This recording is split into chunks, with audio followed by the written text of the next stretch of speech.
It's undeniable to me, the most fun you can have with a modern smartphone is to zoom. To grab the camera and start pinching in, seeing things you couldn't see with the naked eye.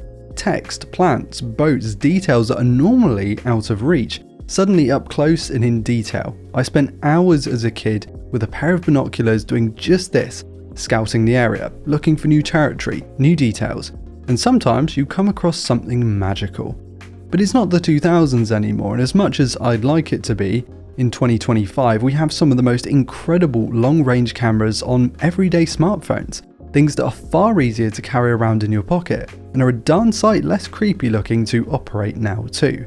Resolving crisp detail, high resolutions, and since you're able to hit the virtual shutter button, you can actually share your findings with friends and family instead of poorly describing that unbelievable scene to people that just entirely doubt what you've just witnessed.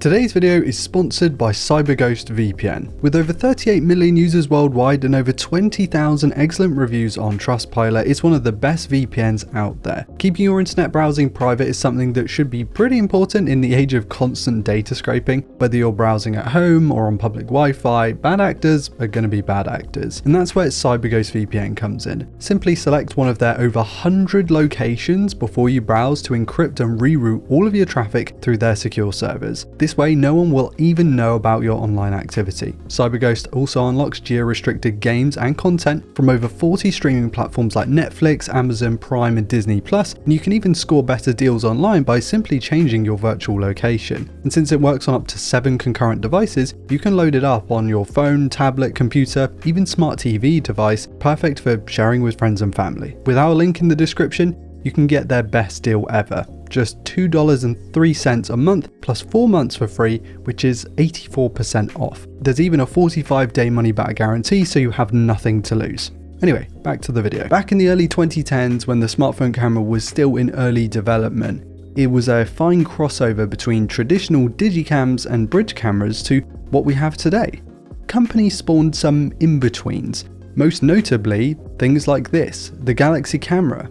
Regular viewers would have seen this thing before. It's a 21x optical zoom stashed away in a pocketable package. I pulled the Galaxy camera out of a drawer last year for a video and had an astonishing time taking photos from really far away. 21x optical zoom is a rather incredible distance. For reference, most smartphone cameras today top out at 5 to 10x optically, and in this case it works out around a 500mm full frame focal length. Those things are absolutely ginormous in reality, and yet we have that kind of zooming power right here in our pockets. Sure, the Galaxy camera isn't as sleek or as subtle as its successors, but it's also quite considerably more capable from an optical perspective. A few years down the line, as smartphones started to come with secondary cameras, typically 2x optical fixed affairs that rarely impacted major zoom image quality, we saw Huawei pull a rabbit out of a hat with its P30 Pro, one of my favourite phones of all time, and one that made people's jaws drop.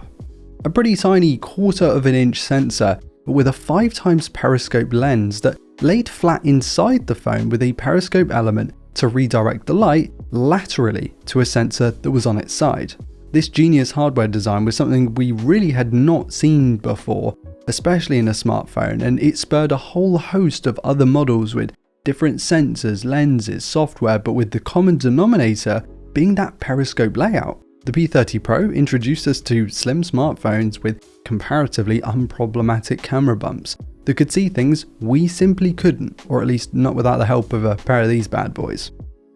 The P30 Pro's camera took great images at the time, but its limitation was really that beyond 5x, things started to deteriorate rapidly due to a tiny sensor at just 8 megapixels, a fraction of the size of the otherwise massive 1x camera, which had a 40 megapixel resolution and a 1/1.7 inch canvas. Okay, so let's fast forward a few years. It's now 2025, and a few models originating from China have packed in mega telephoto cameras.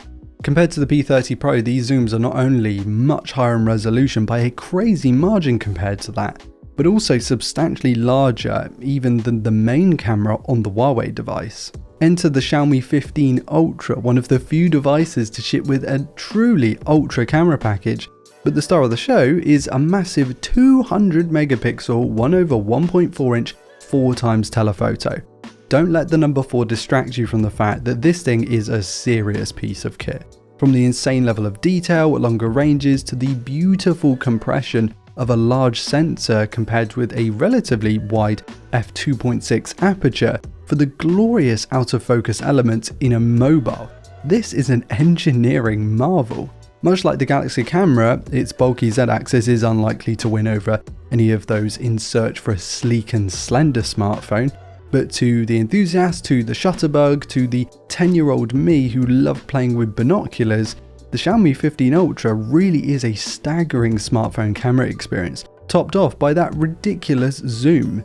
Allowing you to push far beyond its 4x optical limit, 10 to 20 times offers a good range using a hybrid of that optical and also some digital zoom. You're able to capture great images of stuff really far away. Thankfully, Xiaomi isn't the only one offering this kind of hardware though, with the likes of Oppo, Vivo and Huawei also shipping models with these sorts of capabilities.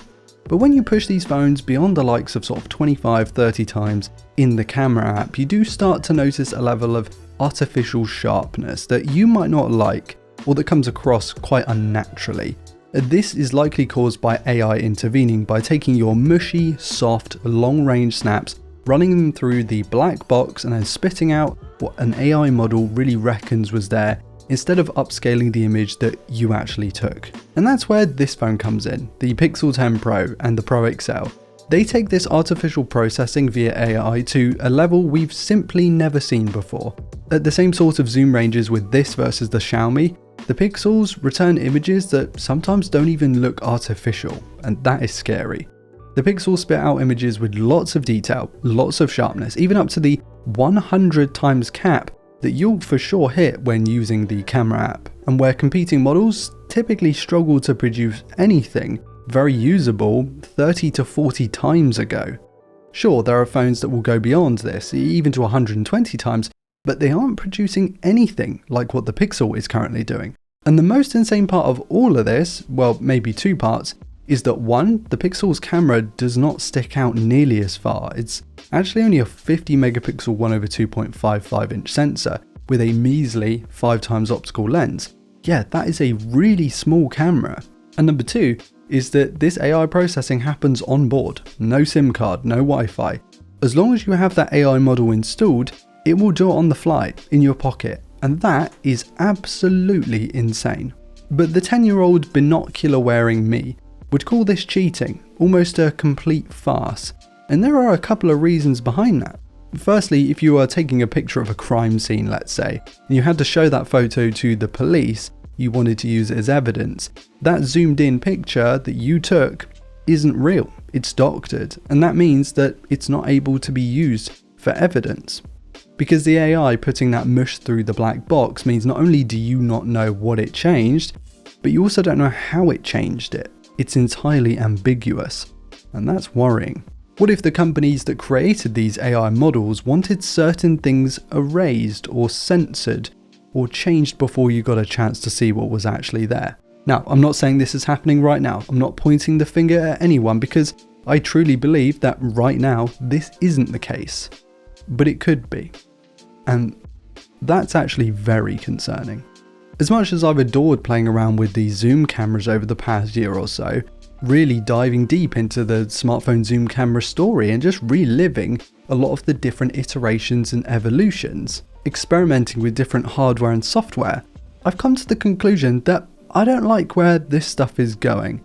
As much as I will continue experimenting, analysing and reviewing the top shelf hardware that comes through that door, for my personal phone, my care for a top shelf class leading smartphone camera with a crazy zoom has dropped off a cliff.